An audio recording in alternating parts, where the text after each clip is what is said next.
perspective. Take a look at it from a three-pronged approach, how traditional media brands have actually looked at internet. Initially they were very tentative. They were playing a very reactive kind of a role, whether it's HD, except of course for the Times of India, which is truly visionary. And though I may not agree with them on some issues, but I think their embrace of internet was truly visionary, entirely led by Vinician's personal passion. So leave Times of India aside. ET and POI are still completely separate from India Times. Yes, but they are owned by BCCL, and BCCL has retained their ownership. So actually they are the interactive arm of BCCL. India Times do not own ET and timesindia.com. That's a very big differentiator. So, in an ideal world, yes, the digital arms need not have existed. But if you look at a perspective and see that how initially the traditional media companies have moved from a tentative, reactive approach to now what I call as a handshake approach. Currently they are handshaking the digital. So they are tentative, but they are willing to sort of accept that digital is the way to go. They're willing to sort of create a semblance of presence, and they're now in a handshake phase. I think what truly would work in the long run, and which is the way USA Today and New York Times has gone, including the behemoth like Guardian, which is now going, is the embrace route. You have to embrace internet. And you don't have to embrace it because it's the buzzword or it's a smart thing to do. Because this is the way the consumer is moving on to. So if you are not there, you're not going to exist.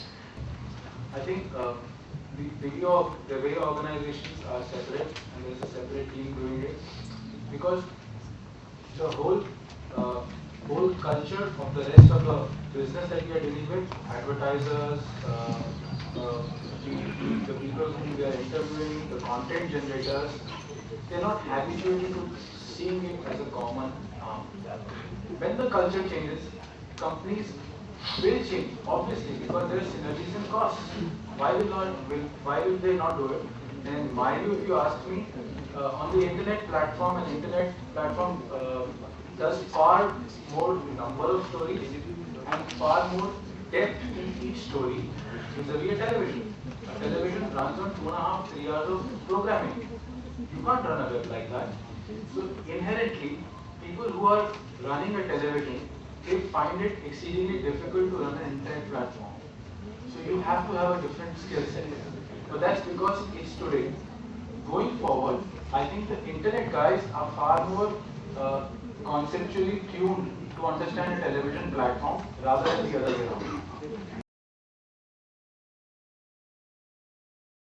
If you look at the spends, and print is bloody expensive right now, and everyone feels the pinch. Every time they try to run a print campaign, all these, at least my favorite top 200 advertisers have expressed their concerns over print specifically. Right now, so having almost the same audience base, 6,000 crores in print.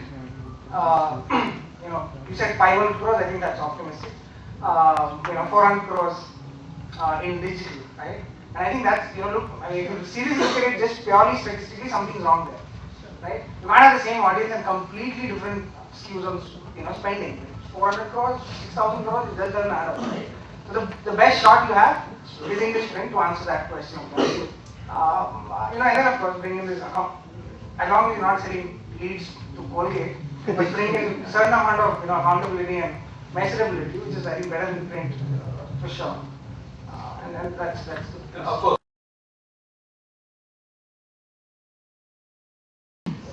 Mobile still is very nascent in terms of advertising, even compared to the internet, right? We haven't quite figured out as to how will people market themselves on the mobile, right? Will it be response? Will it be what media, SMS, voice, web, right? Maybe a mix of those. So I think that's kind of one inherent disadvantage of just looking at 3G and saying how does that change the mobile marketing world.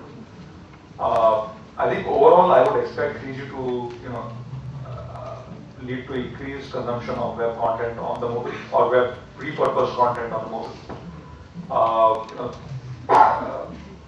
From most of the operators that I speak to, 3G is not nirvana for broadband access on the mobile, right? Because most operators don't want to deploy that bandwidth on data, where their revenue per megahertz of spectrum is the least, right? They still want to deploy it on voice and other kind of low bandwidth media. But I think they will do enough to push normal web access on a pay-as-you-go basis, which the structures already exist there on 3G. So I think overall it should be positive.